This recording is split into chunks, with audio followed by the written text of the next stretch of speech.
the observation of the teaching and learning episode, both the observer and observee reflect independently. Guided by the agreed focus of the observation, the observer prepares feedback. Oh, hi Alan. Hello, Amy. How you going? Good, thanks. Now it's time for your feedback session. As always, the tone of your meeting should be respectful and collegial. The discussion should remain on the agreed focus and take the form of a supportive and developmental dialogue. I know you're busy. Thanks for... The observer should assist the observee to reflect on her own teaching practices by exploring alternatives and solutions to strengthen future classroom activities. The aims are to share both the observee's perceptions of the teaching episode and the observer's feedback, clearly and positively. Initially, it is important to stay within the agreed focus, unless the observee requests comment on additional aspects of the teaching episode. Sometimes it's easy to get sidetracked or comment on aspects that haven't been agreed upon earlier in the process.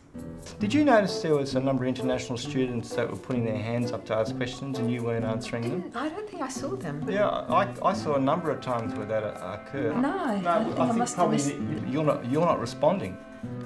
Well, I do if they ask questions. Yeah, but they're trying to ask questions. Your slides tended to jump around too. It wasn't very organised. So you'd start with one thing and you jump onto another, and there wasn't a lot of use of case studies. There wasn't a lot of use of asking the questions. Not much interaction. You were trying hard, but I was trying really hard, I but... think you need to really stimulate some thinking by actually getting the students to actually engage in the session more than you just standing there and giving a lecture. Feedback will be ineffective if it's delivered severely, judgmentally, or evaluatively. It is important to communicate in a collaborative, professional manner. Oh, hi Alan. Hello, Amy. How you going? Good, how are you? Good, I've had a really good day today. How are you going? Yeah, pretty good. Thinking a bit about the lecture. It was a really good lecture the other day. I really enjoyed it. Oh, that's good. How do you think you went? Well, it was okay. We got through it, but I still felt as if there were some of those problems that I was worried about before, about them not really understanding and getting from the theory to the practice. When I watched them, there were a number of people that asked questions and were certainly very attentive to what you were saying.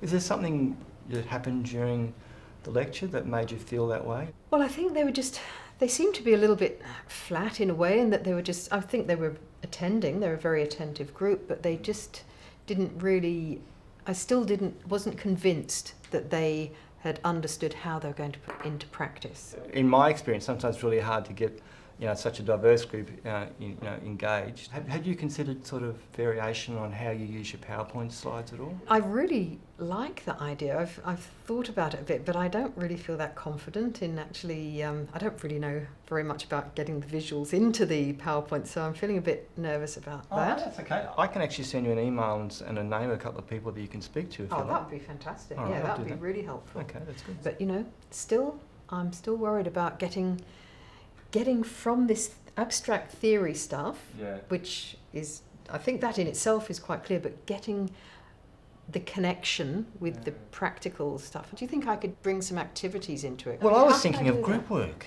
as well, and you've got to the same point because do you remember when you were talking about analysis, critical thinking, all those key skills?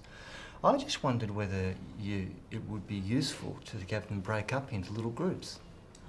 To actually look at those concepts and then come back to the larger group to speak about them. That would be really good, especially because I know that some of them are lacking a bit of confidence in terms of their language abilities. So, some of the international students tend to be a little bit reserved when it comes to discussing things in groups. But so it's a question now of finding the right kind of activity. I think so, because when you were talking with them, you were certainly asking them what their thoughts were. So I think giving them the opportunity to break into small groups, I think might be really useful. So then they're going to get more confidence by actually having put it into practice in a fairly sort of structured way, a safe way within the classroom, and then they can go and put it into practice in their own individual work. And they can test their ideas against what then you share with them and the other small groups at the same time. That sounds a really good idea, and then they can sort of, hopefully they'll just make that connection. I certainly would like to try that. And the idea with the PowerPoint visuals, I'm quite excited about trying that out with little bit of help. Okay, well, Yeah, I think try maybe that. give that a go. I think that'd be really good. Thanks for that. Collegial, collaborative, respectful, formative. Peer partnership can be a powerful tool to support and improve your teaching and learning practice.